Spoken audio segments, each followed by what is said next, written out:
Okay. Hi. Yeah, just running a little late here. Sam will be joining us in just a minute or two. My name is Greg Smithwick. I am the host and creator and producer and writer for So Local Pasco and So Local Live Network. Good afternoon. Nice to be with you on this Monday, June 20th. I hope that you celebrated Juneteenth. I hope that you recognized the holiday. It is now a federal, it's a national holiday. And of course, because I'm old and the people I went to school with sometimes are somewhat ignorant, I actually was entertained by some of the people that were complaining about this new national holiday today. One of whom stated, and this is pretty much a direct quote: "There's not a person alive that was alive during slavery. So why are we celebrating this?" And I was like, "Well, there's nobody alive that was around for the signing of the Declaration of Independence, but we celebrate that every July 4th. So fuck off." And that's how my relationship with people I went to school with goes some days. What can I tell you? I really didn't tell them to fuck off, but I thought it. I thought it loud. I've been invited to our local African American Club of West Pasco's Juneteenth celebration the last several years. I've been to a few, didn't make it this year, but it's worth celebrating. In case you don't know, it is the day that Union soldiers arrived in Galveston, Texas, to let African Americans there know that they had been emancipated, that they were in fact free, as much as free as could be in that time frame. As we now know, the 13th Amendment basically didn't really end slavery; it just modified it so that those in prison are technically still slaves and are still working in a slave system. It's a thing, and if we don't allow discussions about, here's the weird world we find ourselves in. Juneteenth is now a national holiday, but we're not allowed to tell school kids why we're celebrating it in many parts of the United States right now. So kind of a dire situation. Sam's background is up. There he is. There he is. Hi. Is the background to make sure we're not catching Tiff sleeping in the background? No, she's actually awake. She is arisen. Okay. It's happening. All right, good. Hey there. Yes, hi. I love that kid. She's all right. I don't care what Sam says about her when she's away. But yeah. So I was just talking about Juneteenth. I figured. Yeah, people were upset today in my community. Shock. Really? About this new national holiday. No. Yeah. The statement. Wow. The statement. I don't know if you heard, but the statement was basically, "There's not a person alive that was alive during slavery, so why are we celebrating this?" I was like, "Well, nobody was alive for the signing of the Declaration of Independence, but we celebrate." Yeah, I mean, you could apply that logic to anything, like everything in human history. Nobody alive today was alive when we took advantage of and displaced Native Americans, but we all take Thanksgiving off as a national holiday, so there's that. I mean, there's people that are basing public policy and foreign policy on the Bible, and nobody's alive from that shit. Yeah. Nobody, I think, was alive when the first time American workers were beaten to death by strikebreakers, but we celebrate Labor Day. Yes. So, yes. Yeah. Okay. You celebrate anyway, weekends. Juneteenth came and went. Juneteenth. Yeah. How are you, Sam? I'm doing all right. How about you? I'm discouraged as fuck, man. Yeah, but see, I'm not feeling like I'm bringing much good news to that place. What's that? I start at discouraged. You know? And then what happens? You can't go lower once you just accept that everything kind of sucks. You only can work up.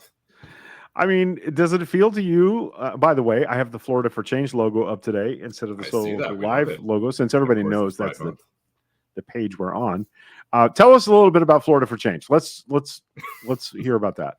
A little bit about Florida for Change, sure. Yeah. So Florida for Change is anything it needs to be, really. We do protests, and we try to mostly focus on advancing information tech to be helpful to, not just voters, but like people in general. Hopefully that people have a little bit more understanding of what their electeds are up to, why they're up to it, and just kind of filling in the gaps there. Because I think there's a lot of really great organizations and people that are working on mobilizing folks and maybe not necessarily educating them and informing them on how things work. If I had $1 for every single time that I I met like a number of local activist friends who didn't realize there was a state legislature, or like who their state reps were, who's advancing these awful bills that we're constantly protesting. I'd Right. be rich enough to actually properly fund my organization. Who they should maybe be talking to directly or protesting directly. Right. Well, it's the protesting directly too. I mean, Right.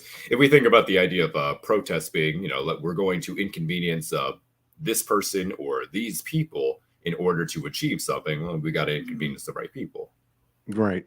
And there are plenty of those here. You're sort of like B2B in political movements in Florida. In other words, serving organizers with information that helps them do a better job of organizing and informing their people. Is that pretty accurate? Sure. Yeah. We can go with that. I mean, in general, I'm trying to just help out regular people, Oh, okay. All right. Like I see the onslaught of news and information in today's age, and it stresses me out. And as you know, like for whatever reason, I can ride the wave, even when I'm working like 80, 90 hours. I've just got a multitasking brain, and I can just balance it and read every single piece of news I can possibly get and compile all that information. And most people can't do that. Most people are working like 3 jobs. They're raising kids. Like working class people are so overwhelmed and stressed out. And it's by design. It's by design to make sure that they're too exhausted to follow up with anything, let alone, know their rights, know their worth, know who's dictating the things that are affecting them in their lives. If you have, referencing our last episode, if you're waking up to black mold and like rats biting your kids and stuff in the middle of the night, and you can barely afford rent, you probably don't know a ton about what your city council is up to. You probably can't even get to a city council meeting. But, an organization, I think, that's making sure you know what they're up to, ways that you can actually engage and have that discourse with your elected officials the way you're supposed to. Right. I think what we do is important. Okay. So a couple of little organizational things that I'm going to drop in the comments here. I have made a Patreon for So Local Pasco. There used to be one, and I just sort of reactivated it. So even though it says So Local Pasco, remember that I operate 2 pages on Facebook, So Local Pasco, So Local Live. And this is your way to support both. Essentially, I've just put one membership level in. It's $10 a month. That's what I did. So if you'd like to support the show, you can. I want to thank a few people while I got it right in front of me. Kelly Smith, our friend and local political activist and realtor. Kelly Smith, FloridaFLRealtor.com. Kelly Smith, FL Realtor on social media. That would be Facebook. She's also on TikTok. She does house tours of the houses she has listed on TikTok. Those are kind of cool to watch. She always picks funky, cool music to go in the background. Kelly Smith is a supporter of our show, and we thank her very much for her confidence in us not to embarrass her too broadly here on the So Local Live, So Local Pasco Network. I also want to thank our friend Casey Marion, who is supporting the show, and our very first Patreon subscriber, my friend and fellow podcaster, Fred Eater, does a produced solo podcast called Fred's Front Porch, where he tackles a different topic every week or so. And he is a kind, gentle, amazing human being. One of the first things he and I ever bonded over was Antoine de Saint-Exupéry, who wrote The Little Prince, and our love of him as a writer and human being and humanitarian.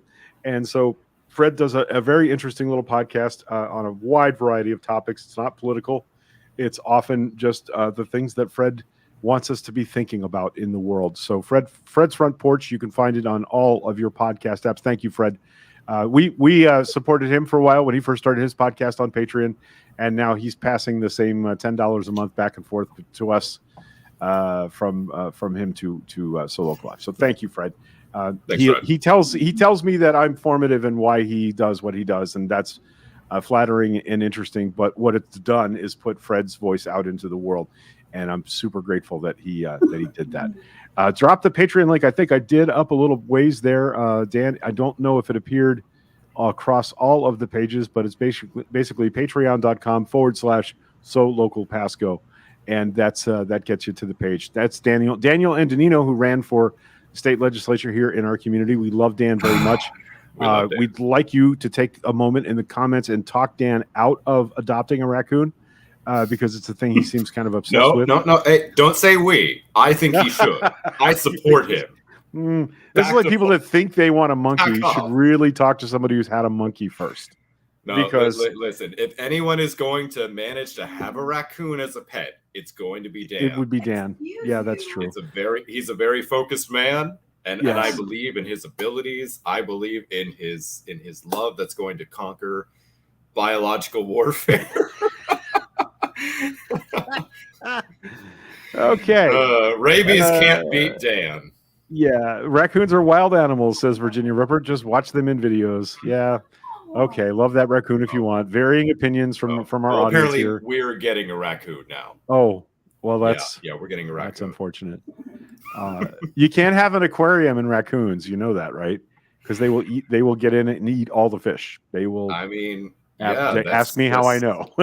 That's just savvy. Wait, really? Yeah, when I was a little kid, my grandparents found a baby raccoon in the barn, and we brought it in the house. And then I got a goldfish tank, and then the goldfish disappeared one night. Shortly after that, the raccoon disappeared, and my grandparents told me the raccoon had gone back to live with his family. I think, it occurred to me recently that that's probably not what happened to the raccoon. Just recently. But I don't know. Yes. Yeah. It took me a while to catch on. My life, Daniel, is a running list of bad decisions. The raccoon won't be one of them. I mean, that seems wrong. That seems wrong. I feel like Dan's made some pretty good choices in life. Yeah, I know he just lost his beloved ferret not long ago, and I know that's part of why he's got the furry little critter Jones going on. We could just spend the whole show talking about the interesting people in our comment section. I mean, I'm always down for that, I mean, okay, so I mentioned Casey Marion, I mentioned Fred, I mentioned Kelly Smith, right? Eric Canty, our friend Eric, is thinking about doing a live music show here on So Local Live. Yes, he is. I encourage that. I would love other people to pick a day, and if you want to do a live stream, talk to me about it. We'll see if we can organize it and get her done. Eric also has a really amazing little mango tree farm out there on Little Road where he is selling plants, and you can go visit his tortoises and buy some cool plants for your yard. He's got lots of rare stuff. He's got orchids and epiphytes and all sorts of cool stuff. Wow. You should check him out. And he's not paying me to say that. He's just an awesome dude, and we love him, and we want him to prosper. So there you go. What else is going on in the world? Should we talk about Eric Greitens for a minute? Sure. Did you hear about this? He ran an ad today that's now been banned on Facebook and is likely going to be banned on Twitter. We're basically, I'm not going to show the ad. I'm not going to tell you anything about the ad, except though, it basically features Eric Greitens and a military armed group of men hunting rhinos. That's Republicans in name only. Literally, flash banging and home invading Republicans who are not conservative enough. This is an ad for political office in the Senate. Isn't he running for Senate?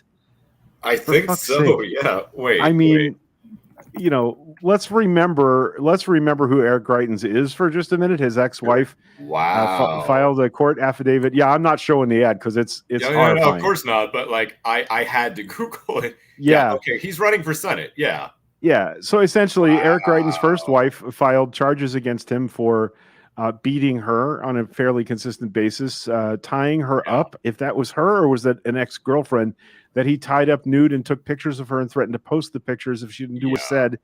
Also punched one of his children hard enough in the mouth one time that the child developed an abscess and had to have a tooth removed. So that's the quality of candidate that Republicans are running for Senate these days.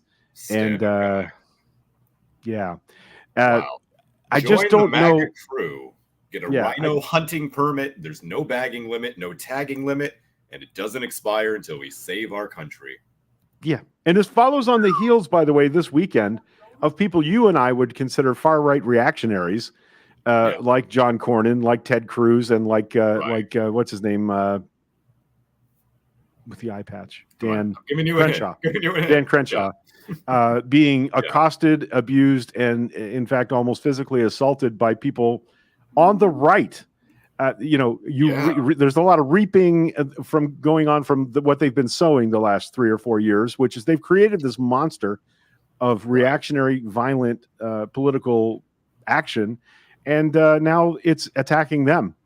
I mean, I think the issue is, and I see this on the right and the left. I mean, obviously much more on the right, because I think the people grifting on the right have actual power. People on the left that are grifting don't necessarily have power. But when your grift is, I'm going to say the absolute most asinine, out there thing, eventually there's diminishing returns, and you have to keep on going and going and going and going. And I think that some people that were doing that were very intentional, and they knew that we were drifting towards fascism that way. And I think that some people didn't realize where it was going, and were just grifting for personal benefit. But what's so funny to me is people like Crenshaw. I mean, they're not even like the first wave to kind of do it. They're like the third or fourth. Crenshaw is still dangerous. He's still dangerous. He made an ad last year where he jumped out of an airplane and attacked Antifa guys. It's just a sign of how quickly things are accelerating. It does feel accelerate, doesn't it? Yeah. I think about this one quote from Karl Rove all the time. I'm sure I've brought it up to you a million times. I'm going to paraphrase it horribly, but it's in 2004. He's standing in the Bush White House. Bush is running for re-election, and he's chastising a New York Times reporter, essentially saying, you liberals, you don't understand the game. You guys study reality judiciously, and you figure out all the rules, and then you act on those rules, and we don't care about the rules. We are an empire. We make our own realities. And, at the time, he's talking about like this post-truth, post-fact strategy that, Republicans had been working with slowly but surely, more and more and more. Right. And what's funny is Karl Rove was one of the people that was taken aback by Trump winning in 2016 and was doing the whole "what happened to my party" thing. It's like, you did this. This is you. Yeah, I mean, I don't know if there's even a way to put a start point on it, because it just seems like the last 10 years has been one hurdle after another of, they can't go any further than this. I mean, this is the absolute worst. I mean, and it's just they keep finding a new bottom. Is what seems to be happening there. I watched what happened at the Texas Republican Convention this weekend with mounting horror. I'm seeing some takes on Twitter that to me are problematic. Well, if Texas secedes, the Republicans immediately lose 19 House seats and 2 Senate seats. And I'm like, okay, but then Alabama follows them, Mississippi follows them, Florida follows them. You think they're going to do that? I mean, they put it in their platform. They put it in their platform to have a referendum on secession in the Texas legislature in 2022. It's in their platform. Whether it goes that far or not, that the idea. Please don't encourage them, because I think I can't imagine the Florida Republican Party is going to be far behind them, since we are the home base for the grifter in chief, and their prohibitive favorite to run for president in 2024, and the Proud Boys and all the hangers on and Roger Stone. That's who the Florida Republican Party appears to be becoming. And I know there are some Sam Eagle, upright American, we would never do that people that vote with those people 95% of the time, even though they won't say those awful things. I just, do I think that they will actually get to secession? Fred, you're right. My understanding is that they can't legally secede. Right. That didn't stop the 10 states that seceded in 1860 either. They basically declared war on the United States by seceding. I'm not sure that these states are not that crazy. These state parties are not that crazy. I hadn't really thought of it, the idea of the country just splitting in half and them straight up saying, well, no, we're the actual America. Not so much a Confederacy versus Union situation, but no, we're the actual real America. Right. Yeah. That's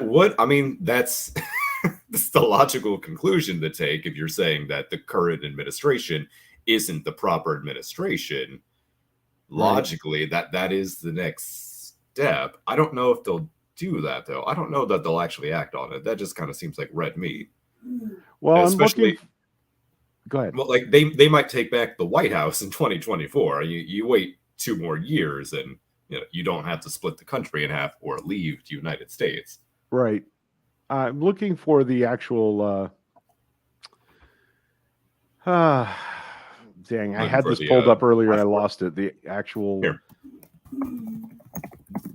changes to the party platform in Texas 2022. We support, this is from 2014, we support restoring integrity to the voter registration rolls and reducing voter fraud. The 2022 changes include those provisions, plus giving the Secretary of State an enforcement authority to ensure county registrars' compliance with Secretary of State directives, revising Title 19 funding to avoid incentivizing retention of ineligible voters, and use of undedicated federal election funds received to improve the security of our online voter registration portal. They want to basically do away with the entire Voting Rights Act back to 1965. Right. That's in their platform now. They've always wanted to. At least they're being honest. Yeah. We support equal suffrage for all United States citizens of voting age. We oppose any identification of citizens by race, origin, creed, sexuality, or lifestyle choice, and oppose use of any such identification for purposes of creating voting districts. In other words, they don't want to use, they don't want to people be able to un-gerrymander their broadly gerrymandered legislative district maps. So there, 2022. Homosexuality is an abnormal lifestyle choice. We believe there should be no granting of special legal entitlement or creation of special status for homosexual behavior, regardless of state of origin. So even if you're not from Texas, if you're in Texas, they will be able to discriminate against you, regardless. And oppose any doing that. Right. Yeah. And oppose any criminal or civil penalties against those who oppose homosexuality out of faith, conviction, or belief in traditional values. So what is that going to mean? That you can harass gay people without consequence as long as your harassment is based in religious or moral belief? That's great, huh? No one should be granted special legal status based on their LGBTQ identification. 2022, the platform includes explicit opposition to all efforts to validate transgender identity. They are going to try to erase transgender Texans. And not just Texans, but people who are in Texas who are transgender. They are going to erase those people. That's their plan. And it gets worse. There's a lot more here. And I just want to make sure that I say that it's not just the one thing that we heard about in this. It's a whole, it's a gauntlet. It's a platform gauntlet of things that they are going to try to instill in the state of Texas that are likely illegal under federal law. So what happens when that conflict comes?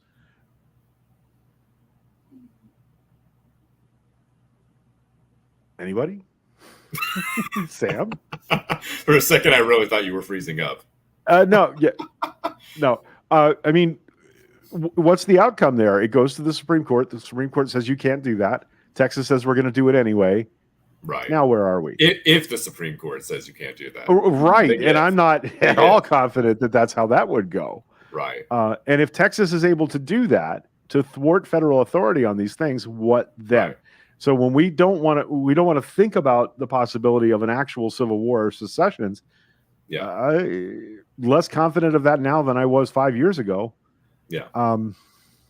In terms of the legal strategy that they've been taking, I really think that Trump, more than anything, is not like the main course of American fascism here. He was the appetizer. What he did is he got in there, he kind of sampled taking over the system, breaking the system, and he exposed a lot of the cracks. The system more or less held against him, but I think he showed every single crack that was there. Yeah. And they've got a really effective roadmap now. They know what can and cannot stop them.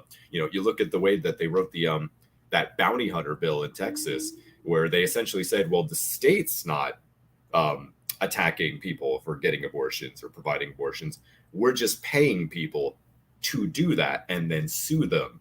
We're gonna pay them for it, but we're not actually the ones doing that. Just all these little ways around every single protection we thought we had, which frankly, most of them were never enough. Right. Yeah. But again, I think we sorry, go ahead. No. I just think that my deepest concern here isn't. Look, it would be easy. What a bunch of wackanuts! Listen, this is the largest numerical Republican Party in the nation. Texas has more Republican Party members and conventioneers than any other state in the union, and I think there will be an emboldening of other Republican parties to come out with platforms like this. We already saw Rick Scott, when he he's responsible for the National Republican platform, and it was full of things that were horrifying to those of us that count on social justice and economic justice issues. And listen, the worst. This is what I've been saying for decades now. The worst economic inequality gets, the more likely we are to have a shooting revolution in this country. The more likely we are to have violence in the streets over not being able to get food or fuel to heat your home. And Texas already has that problem. Yeah. So housing, man. I mean, people can't afford to live and even have a space right here in Tampa Bay. So our show is is our show going to become basically the get the hell out of Florida diaspora show? No, it can't be. Every single time that I meet people that are saying things like that, I always tell them the goal right now on the right is to make America Florida. And meanwhile, Florida is trying to make Florida Hungary. They're openly cribbing legislative language from an open Christian white nationalist country. Yeah. Like, that's the goal. It's a pipeline. If you move somewhere else, I mean, eventually haven states are only going to be haven states for so long.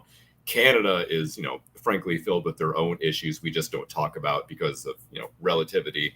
And, an America that becomes compromised, becomes Florida, nowhere is safe. You nip it in the bud here or not at all. So how do we do that, Sam? Oh, man.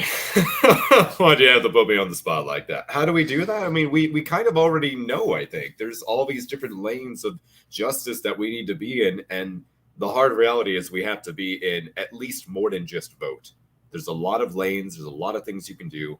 And frankly, I think that people that are only voting, only in the voting lane, it's not enough. It's not enough anymore.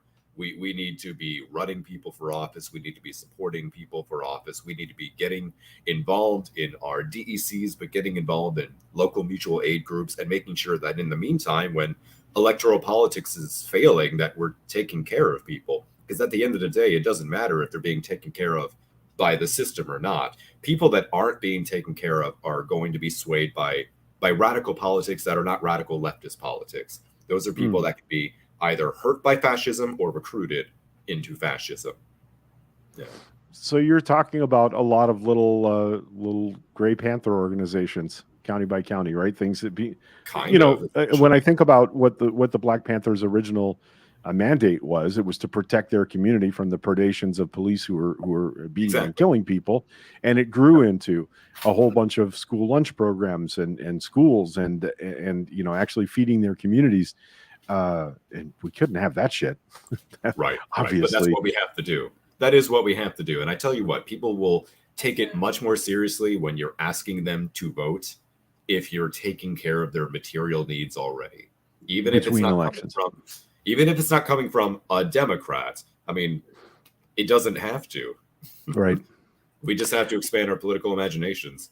I'm aware in the last few weeks of 2 candidates for Pasco County Commission who are Republicans, but are environmentally on the right side of the fight to fight development in our county. One of the things that people don't think very much about is how our county commissioners' salaries are determined is by the total number of people living in the county, not quality of life. They're motivated to bring more people into Pasco County. That's what raises their pay.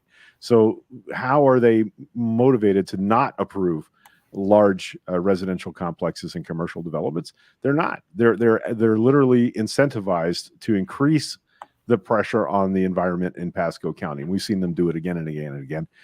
The new Ridge Road extension basically cuts in half or cuts a chunk off of the last wild parcel of land owned by the people of Pasco County. And it itself was an offset for when they built the Veterans Expressway across wetlands north-south through the county. That was a gift to the people of Pasco County for taking away another wetland. And now that is also bisected by a road.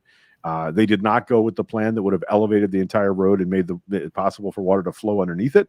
So it is definitely going to disrupt wildlife. And it was built basically to serve development interests on the US 41 corridor. That's where that's going to go. So Gopher tortoises will be wiped out all around me.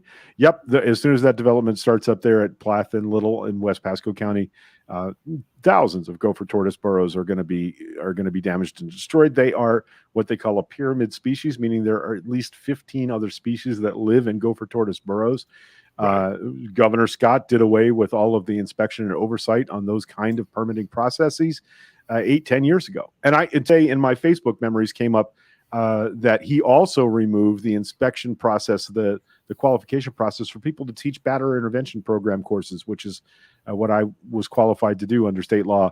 Essentially, you had to go to school to facilitate a batterer intervention group. That saves lives. It's the only positive statistic we ever had about batterer intervention is that less men kill women when they have to take a batterer intervention course, and they took away all the rules and guidelines for inspecting files. Yes, I know, Sagan. I know. My point is that the Sagan has a lot of opinions on this. Deconstruction of any effective government oversight started going away under Scott and has continued to pace right on up to this day. So we're just full of good news today. Sagan, what are you doing? What's his deal? Mom wanted tacos. Yes. Mom wanted tacos, and Sagan doesn't realize there's tacos on the other side, so it could be something very dangerous. Right. It could be terrible. Like a nasty hammerhead shark outside waiting to get in and chomp you. Yeah, sure, of course. I mean, it's Florida. That's the thing that happens. Yes, all the time. All the time. Okay. He's good. He knows it's just food. It's okay. It's all good. We're good. We're good. Laura Manson, God bless the gopher turtles. Tortoises, don't put them in the water. I know people think turtles and tortoises, don't put them in the water. You'll kill them. Don't do it. It's a pet peeve of mine when people tortoises, turtles. Please call them tortoises because I don't want anybody to think they belong in the water and drown them because they will drown. Just saying. All right. What else we got? You wanted to have a look at, let's see if I can pull this up and bring it up. This interesting map that you had. Yes. So it's the new state house map. We have one for state senate too, but I figure, let's not bite up more than we can chew. Can we see this? Yeah. If we can just kind of zoom on in. To where? Just the general Tampa Bay area. I mean, I figure it's fine to just kind of showcase Pasco and let the people know where their state house seats are. Yeah. Okay. Everything has changed. Everything has been cut in, frankly, some very ludicrous ways. All right, there's Pasco County. Yeah, there we go. So you get a good. So this is now what? This is Gus Bilirakis, 56.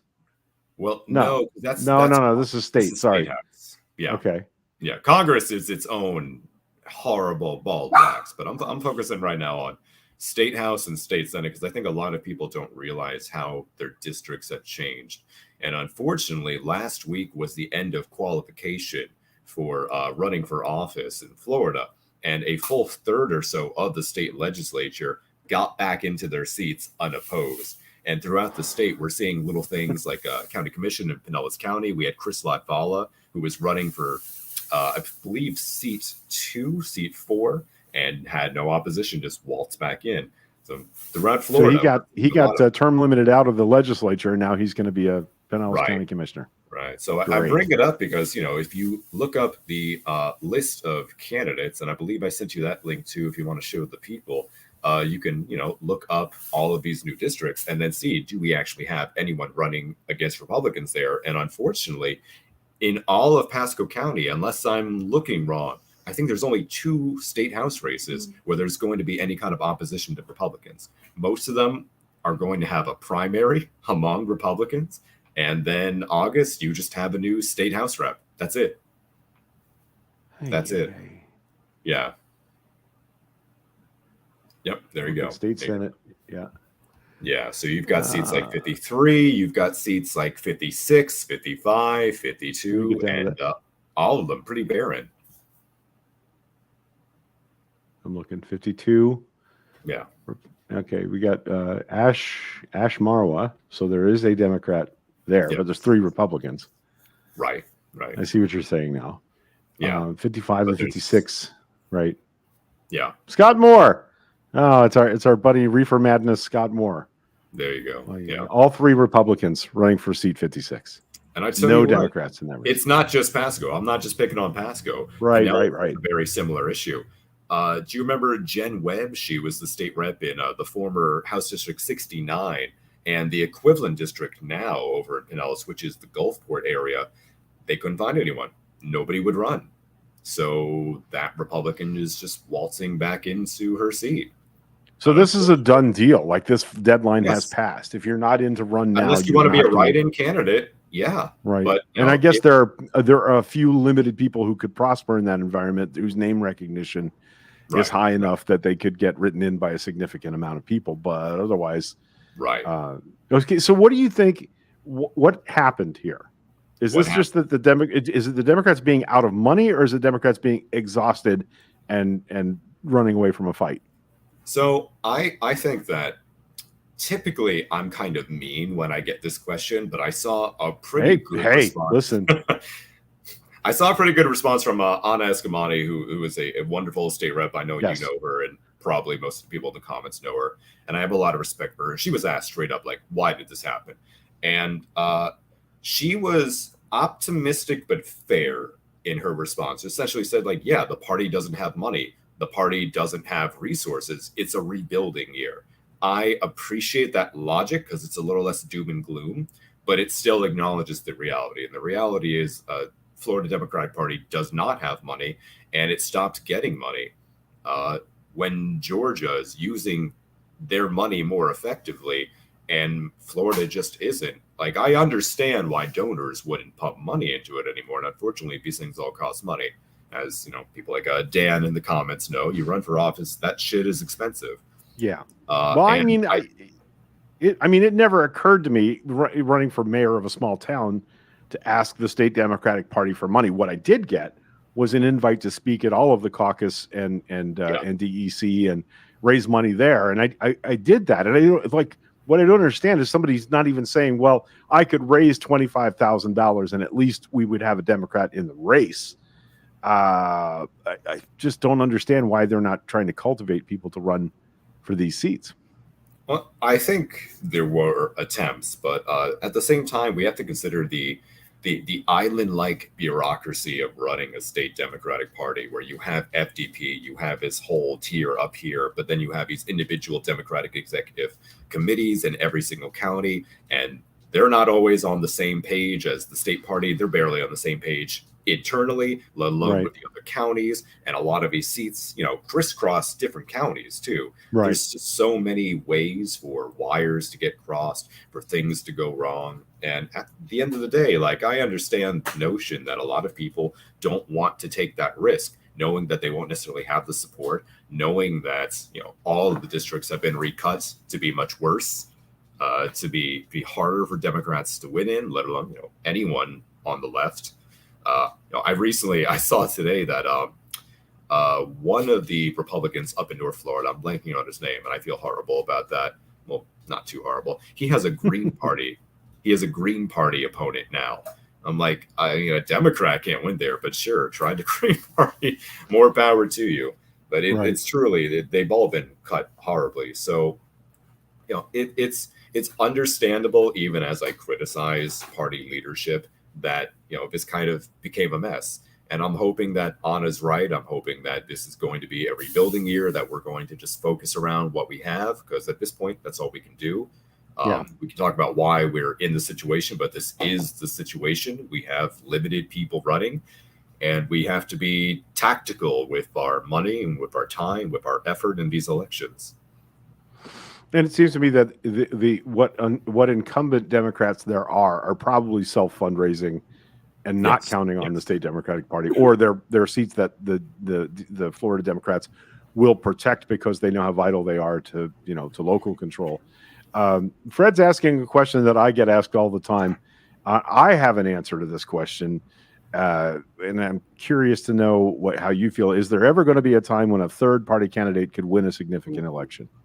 Well, what are we calling a significant election? Are we talking like there's a lot of attention on it? Is it a significant city council election? Are we talking about president, Congress? I don't know.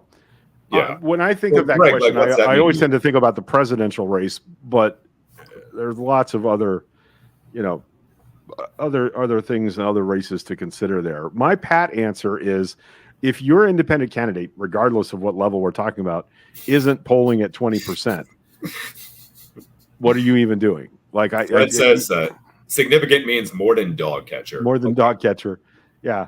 Yeah, there it is. More than dog catcher. Like, I mean, he's not necessarily third party, but Richie Floyd, who I helped last year when he was running for city council in St. Pete, he ran as a Democrat on paperwork, but he is a DSA candidate. He's from the Democratic Socialists of America. That was his main volunteer base. Like, if DSA were a party, he would be DSA. So in that sense, like, spiritually, I think we can think of him as being third party. He's at least outside of the Democratic mainstream apparatus. He's outside of all of that machinery. And he did win. And he did win. He did win. Right. He's the my good friend McKenna, who's a journalist, knows this. I think he's the first socialist elected in Florida in like over 120 years, something like that. So, and the other guy was probably somebody we lynched, because that's just how Florida is. Right. The important thing is, it's not necessarily third party, but like spiritually, I think that he is, and he won handedly. He won without ever taking any corporate money, any developer money. He did the thing. The thing is possible. You have a good candidate. Right. I think a lot of that is Richie, and just the fact that Richie is a generally nice person who's very nice, pleasant to talk to. That really is the difference maker, having a good candidate. Ooh. You see what's new comment? Chris or Nikki from Eric. Oh, Eric wants to get me in trouble. Why would you get in trouble? What about this is troublesome? Oh, because I worked with some people who were surrogates for Nikki, and I know a lot of Charlie's staff, and yeah, I tell you what, man, people are getting really contentious with these two, and I think it's kind of funny because last week they had a forum, and the big headline was they virtually had agree on everything. Yeah, they had no difference in policy. It is purely aesthetic. It's purely aesthetic differences. Maybe we need an entire show on this. Yeah, we probably could. I see maybe we do comments saying Chris had his chance, and I can't tell you you're wrong. But personally, I do not really trust Nikki Reed. I think she's been running a very poor campaign, and kind of seems like she's always got her foot in her mouth these days. Yeah, I mean, look, she is, in fact, the only Democrat to win statewide office in the last little while here, right? Sure. Agriculture commissioner here is a big deal. We don't think of ourselves here on the coast as an agriculture state, but all you got to do is drive across Florida to Miami and see how massive agriculture is. That shows inroads into what are generally kind of conservative pockets. However, she just doesn't strike me as a big voice. And I wish she did. I mean, we need a Stacey Abrams in this state. Florida needs somebody like Stacey Abrams who's out working for other Democrats the entire offseason, like every day. And I just don't feel that way about Nikki Fried. Not that I'm crazy about Charlie Crist, but he has been there before. He has some gravitas to him. He pisses off Republicans, always a bonus in my book. So I don't know. I don't know if I have a clear preference. I don't know if it matters which of them we pick. That part. That's what I keep on. I've been personally much harsher on Nikki, because Nikki, I feel like, has been making more blunders, and I'm going to call bullshit when I see bullshit. And what's funny is people, when defending her, will always assume that I'm saying Chris is the person, and I'm not. I'm not. If Chris says something stupid, I'll call him out on that, but attacking the one doesn't necessarily mean I support the other. And Charlie, I don't really think he can do it. I worked for the Charlie Crist campaign in 2014, the last time he ran for governor. I've seen him lose an election. So you don't think he's better at it now than he was in 2014? A little bit better, but listen, when we're talking about the Joe Biden effect in Florida, Joe Biden didn't win Florida, so let's be rational. but I definitely don't think it's Nikki. I don't think Charlie can do it. I definitely don't think that Nikki can do it. I think that she's truly just, first off, I don't really understand what her policy is. I've gone looking, I've watched her talk on policy. I still couldn't tell you what her coherent vision for Florida is. Right. I've had too many activist friends try to ask her questions or confront her, and she tends to run away from them. And credit to Charlie. He's good at the retail politics. Charlie Crist, a couple months back, was in Pinellas at an event that Nikki was, and people from PSL, the Party for Socialism and Liberation, who were associated with the St. Pete Tenants Union, came and started bombarding them with questions about the housing crisis. And I believe the one main question they went with was, will you enact a state of emergency and freeze evictions in Florida? And Nikki bolted out of the event. Nikki ran. Nikki did not engage at all. No Charlie, kidding. this is on camera. Charlie went right up and just starts talking to these little communist kids and immediately says like, oh yeah, and start talking about the issue. I think he had like one statistic or two, enough that they were reasonably satisfied. Somebody sort of mollified by his, at least he answered. Right. And of course, like a month later, Nikki had an entire policy reveal about the housing crisis and all of these things. I haven't heard about it since. It kind of seemed to me like a flavor of the week move. Well, yeah, you'd kind of think she would have had, at least a flashcard. Right. And they had to know those questions were coming. Right. Now, credit to her, she showed up in Tampa at Silver Oaks, which is the apartment complex we've been talking about a lot, that unfortunately has absolutely terrible management and subhuman standards. Nikki was one of the few electeds that did turn out and try to raise some action and awareness about it. And, credit for that. But in general, I just see her constantly, picking fights with Anna Eskamani because Anna endorsed Charlie and very gently criticized her. She's picking fights with Charlie that I think are unreasonable. She's suing the Biden administration. Just all of these little moves that I don't know what she's doing. I'm not sure what lane she's trying to occupy. The polling is not good, hasn't been good. Just last week, if you remember, I was showing you. No, didn't she have an amazing polling week last week? The big bombshell. Yeah. Kevin Kate, who is her PR guy, Kevin Kate tweeted out that they had this shocking bombshell of data that was going to show that Nikki was the person, the only person. And then they dropped it the next day, and it was nothing new. It wasn't necessarily in her favor. It was like Nikki's at 34 and Charlie's at 38. I mean, if that's the best we've got, that's not fantastic. And well, I just had the feeling no matter who we end up nominating here, I think they're going to get smoked by Ron DeSantis. I honestly think it's going to be a walk in the park for Ron DeSantis, regardless of which. It's upsetting because when we say that, there's a lot of like blue, no matter who. I mean, I'm referring to them as blue MAGA at this point because I think that it's an appropriate level of brain rot. These people just kind of assume that we're like in a self-fulfilling prophecy and we're doom and gloom and maybe we just want Ron DeSantis to win. And it's not true. I don't want him to win. I just think he will. I'm also kind of enjoying that it looks like I don't have arms. You noticing this? I'm doing all of these hand gestures because I'm just too Jewish. Okay, settle down, Anakin. There we go. Oh, wow. Yeah, I went there. I see what you did there. But, there's a difference between like being doom and gloom and just saying, guys, you're not even understanding the enemy. I don't think that Democrats understand the appeal of Ron DeSantis, and it's why you can't beat him. You can't beat him until you understand why people like him in the first place. I really do get the sense that voters here think he's a moderate. Policy-wise, because he's done just enough environmental stuff, showing up for a photo op at the edge of the Everglades, talking about our wonderful. He's done just enough to that people don't dig into that and find out what the reality is. Because there's too much news. There is too much news. People are not following that stuff. There is such a blitz about "Don't Say Gay" from our side. And yet I had nonstop just, people at bars, family members, friends hitting me up or coming over when they heard like, say at a bar that what I did for a living and be like, hey, what is Don't Say Gay? I keep hearing about it. I keep hearing the name.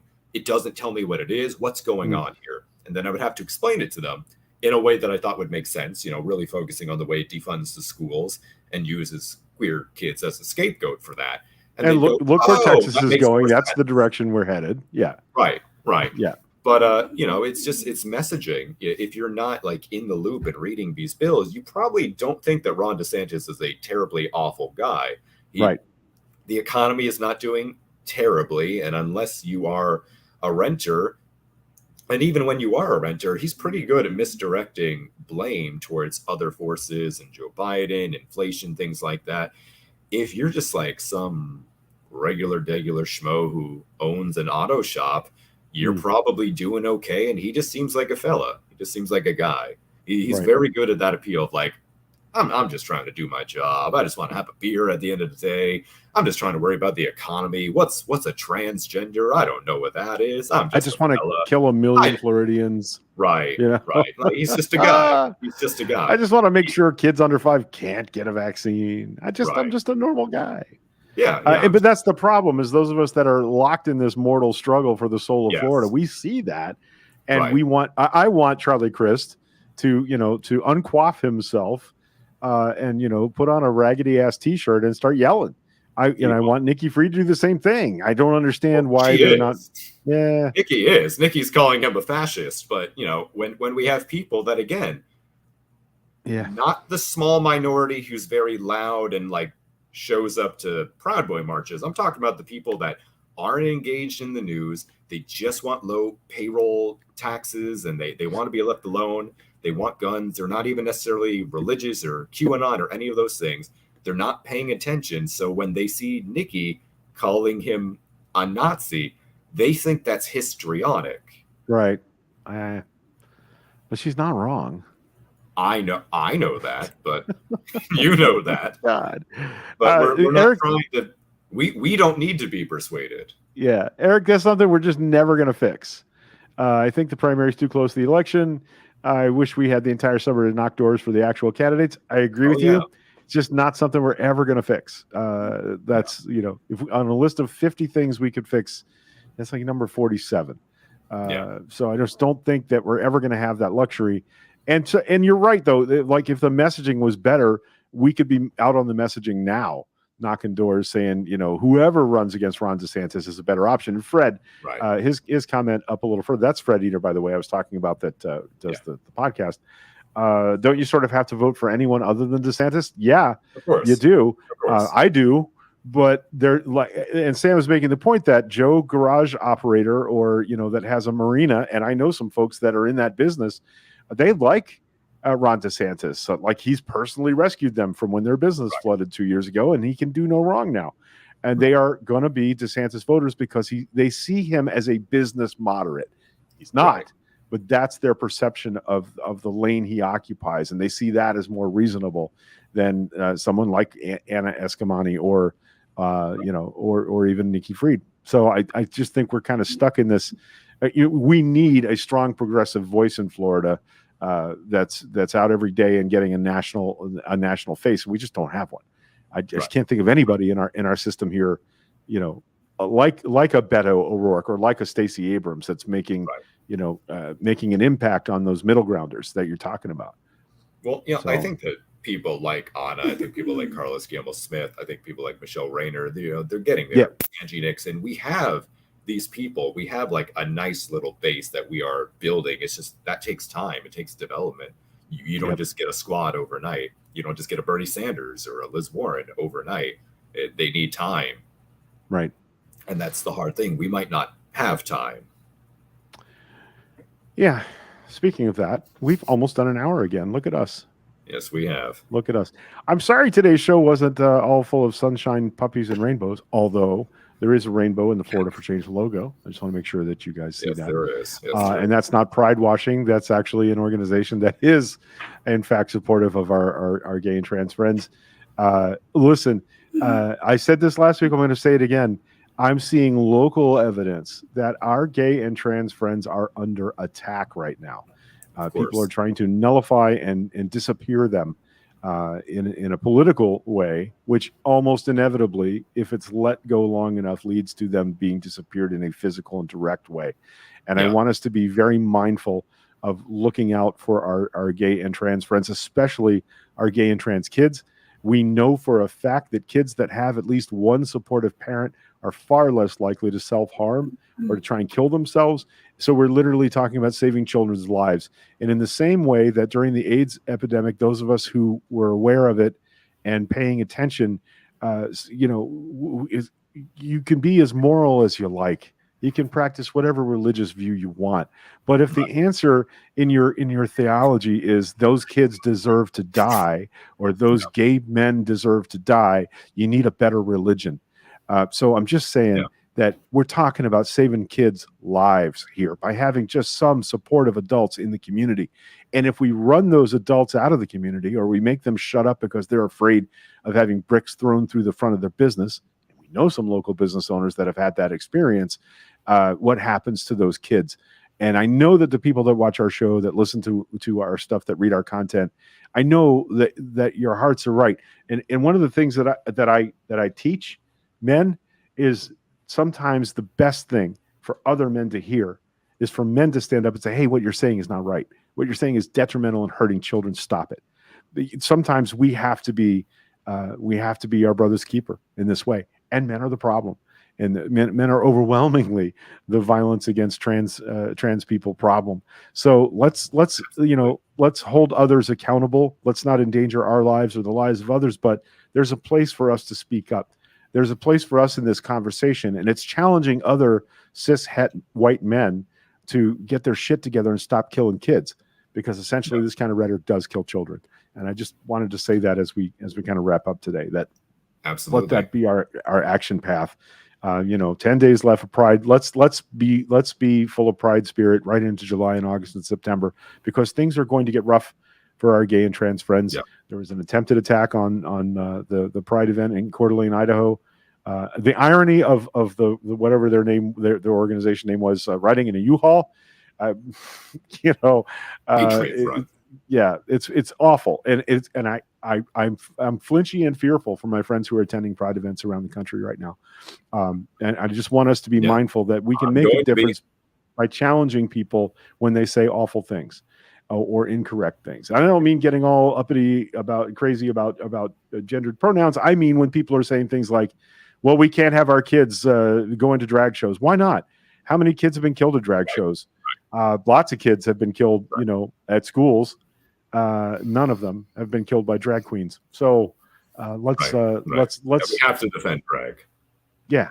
Let's get that. Drag is such an easy way that they've targeted the entire community. I mean, the moment we start targeting drag, then the question always becomes, well, what is drag? And it used to be they would start targeting men and women who weren't wearing a certain amount of gender appropriate clothing. And then you start getting into a place where, I mean, like, what is gender appropriate clothing? How does that work? Right. And then if you're a welder, gender appropriate clothing is different than if you're, say, a dress designer. So where's that, like, and I always go back, anybody who's ever studied the reasons why marijuana is illegal will eventually get back to learning that it was the very first way for them to racially profile people. Because it was Mexican Americans and African Americans who were overwhelmingly arrested for those crimes. And that was a way to get your foot in the door with a warrant to do bad things to those people. And that's what's going to start happening if it hasn't already started happening to our gay and trans communities. We know that for years, whenever a cop responded to a domestic dispute between two men, it was sort of a joke to them. It wasn't taken seriously, and men died, women died. And we're falling back into that kind of place. And I don't want us to do that. So let's be outspoken in our defense of and our support for our gay and trans friends and neighbors and family members. Hell yeah. For fuck's sake. All right. So again, thank you, Kelly Smith, Realtor, for your support for our show. Thank you, Casey Marion. Thank you, Fred Eater, for your Patreon support. The Patreon link is in the comments. I think I also posted it on both the So Local Live and So Local Pasco page. I would love for you to contribute. It's going to make it possible for us to continue to do this and eventually buy Sam some really good vegan tacos from down there in Tampa.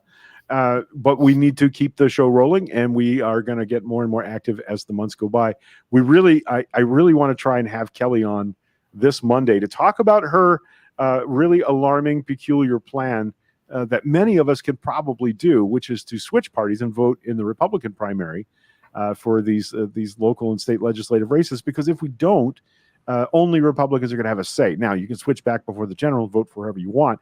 But in my county, for instance, there are no Democratic races that I think the primary is not more important than the actual election in November. So it wouldn't hurt me, wouldn't hurt anybody for me to change parties and vote. And I may just do that.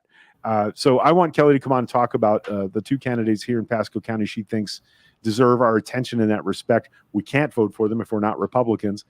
So maybe that's something to do. Also, independents completely cut out of the process. Unless an independent is running, you can't vote for either a Republican or a Democrat in our primaries.